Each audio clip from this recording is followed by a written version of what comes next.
வெயிலூர் அப்படின்னு வேலூர சொன்னாலும் சொன்னாங்க. இந்த வருஷத்துல இருந்து இதுவரைக்கும் பதிவான வெப்ப அளவுல அதிகபட்ச வெப்பநிலையானது வேலூர்ல தான் பதிவாகி இருக்கு. அக்னி வெயில் தொடங்கிய நேத்து தினம் அங்க அதிகபட்சமா 105.62 டிகிரி ஃபாரன்ஹீட் வெப்பநிலை பதிவாகி இருக்கு.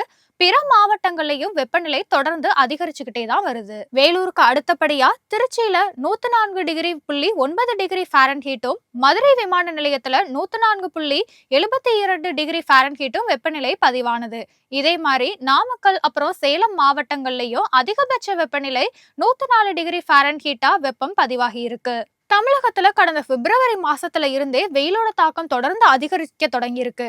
சில மாவட்டங்கள்ல அங்கங்க கொஞ்சம் கனமழை பெஞ்சாலும் சென்னை உள்ளிட்ட பெரும்பாலான பகுதிகளில் வெயிலோட தாக்கம் மிக கடுமையா அதிகரிச்சுக்கிட்டே தான் இருக்கு.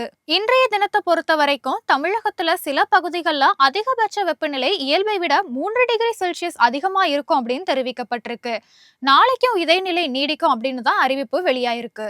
இந்த சூழ்நிலையில தான் தமிழகத்துல நேத்து சென்னை உள்ளிட்ட சில பகுதிகளில் மாலை நேரத்தில் தொடங்கி இரவு நேரம் வரைக்கும் தொடர்ந்து கனமழை பெஞ்சுக்கிட்டே இருந்துச்சு.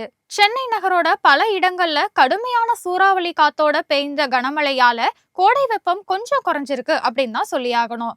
சேப்பாக்கம், ராயப்பேட்டை, சைதாப்பேட்டை, திருவொற்றியூர், ராமநாதபுரம், திருவான்மையூர், ரதமணி, மாதவரம், பெரம்பூர் அந்த மாதிரி மொத்தம் 9 இடங்கள்ல சென்னை நகருக்கு உட்பட்ட பகுதிகளிலையும், அதே மாதிரி ஆவடி, பூந்தமல்லி, வண்டலூர், சோழிங்கநல்லூர் போன்ற புறநகர் பகுதிகளிலையும் நேத்து மாலையிலையும் இரவுலையும் பரவலா கனமழை பெஞ்சிருக்கு. சூறாவளி காத்தோட பெஞ்ச இந்த கனமழையால பல இடங்கள்ல மின்சாரமும் துண்டிக்கப்பட்டிருக்கு.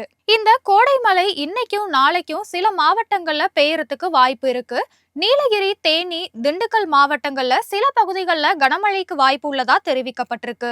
என்னதான் இப்போ இப்படி பரவலா கனமழை பெஞ்சாலும் சித்திரை மாசம் முடிகிற வரைக்குமோ இல்ல அடுத்த மாசம் முடிகிற வரைக்குமோ கடுமையான கோடை வெப்பத்தை நம்ம சமாளிக்கிறதுக்கு தயாராகணும் அப்படிங்கிறத மறந்துடாதீங்க.